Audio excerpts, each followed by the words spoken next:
ಆಸೆಯಂತೆ CM ಆಗ್ತಾರಾ ಖರ್ಗೆ ಅವರು?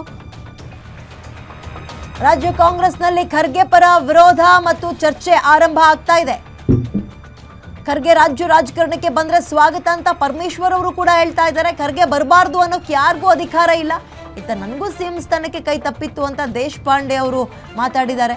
ಸಿದ್ದರಾಮಯ್ಯ ಪರ ನಿಂತ ಆರ್.ವಿ. ದೇಶಪಾಂಡೆ 1 ವರ್ಷದ ಸಿಎಂ ಆಗಿ ನೇಮಕ ಮಾಡಲಿಲ್ಲ, 5 ವರ್ಷ ಸಿಎಂ ಆಗಿ ನೇಮಕ ಮಾಡಿರೋದು ಅಂತ ದೇಶಪಾಂಡೆ ಅವರು ಸಿದ್ದರಾಮಯ್ಯ ಪರವಾಗಿ ಬ್ಯಾಟ್ ಬೀಸಿದ್ದಾರೆ. ಸಿದ್ದರಾಮಯ್ಯ ಪೂರ್ಣಾವಧಿ ಸಿಎಂ ಅಂತ ಬಸವರಾಜ ರಾಯರೆಡ್ಡಿ ಅವರು ಹೇಳಿದ್ರು.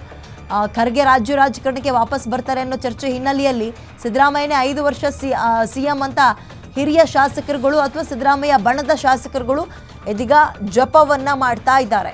ಹಾಗಾದ್ರೆ ಕುರ್ಚಿ ಬದಲಾವಣೆ ಆಗುತ್ತಾ? ಇಲ್ಲಿ ತನಕ ಕುರ್ಚಿ ಬದಲಾವಣೆ ಆಗುತ್ತೆ ಅಂದರೆ ರೇಸ್ನಲ್ಲಿ ಕೇಳಿ ಬರ್ತಾ ಇದ್ದ ಹೆಸರೇ ಡಿ.ಕೆ ಶಿವಕುಮಾರ್. ಸಿದ್ದರಾಮಯ್ಯ ಅವ್ರನ್ನ ಬಿಟ್ಟರೆ ಅವರೇ, ಯಾಕಂದರೆ KPCC ಅಧ್ಯಕ್ಷರಾಗಿದ್ದರು, ಅವರ ನೇತೃತ್ವದಲ್ಲೇ ಪಕ್ಷ ಗೆಲ್ಲಿಸ್ಕೊಂಡು ಬಂದರು. ಹಾಗಾಗಿ ಅವ್ರಿಗೂ ಕೂಡ ಕೂಲಿ ಕೊಡಬೇಕಲ್ಲ. ಡಿ.ಕೆ ಶಿವಕುಮಾರ್ ಅವರ ಭಾಷೆಯಲ್ಲೇ ಹೇಳೋದಾದರೆ ಅವರೇ ಹೇಳಿದರು ಕೂಲಿ ಸಿಗಬೇಕಲ್ವಾ ಅಂತ. ಆ ಕೂಲಿ ಸಿಗುವಂತಹ ದಿನಗಳು ಹತ್ತಿರದಲ್ಲಿದೆಯಾ?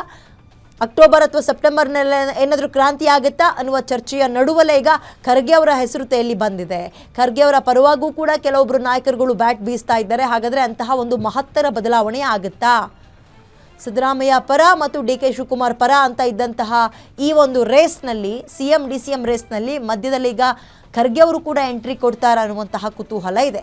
ರಾಷ್ಟ್ರ ರಾಜಕಾರಣ ಬಿಟ್ಟು ರಾಜ್ಯ ರಾಜಕಾರಣಕ್ಕೆ ಮರಳಿ ಶಿಫ್ಟ್ ಆಗ್ತಾರಾ ಖರ್ಗೆ ಅವರು? ಹೈಕಮಾಂಡ್ ಇಂಥದ್ದೊಂದು ಯೋಚನೆಯಲ್ಲಿದೆಯಾ?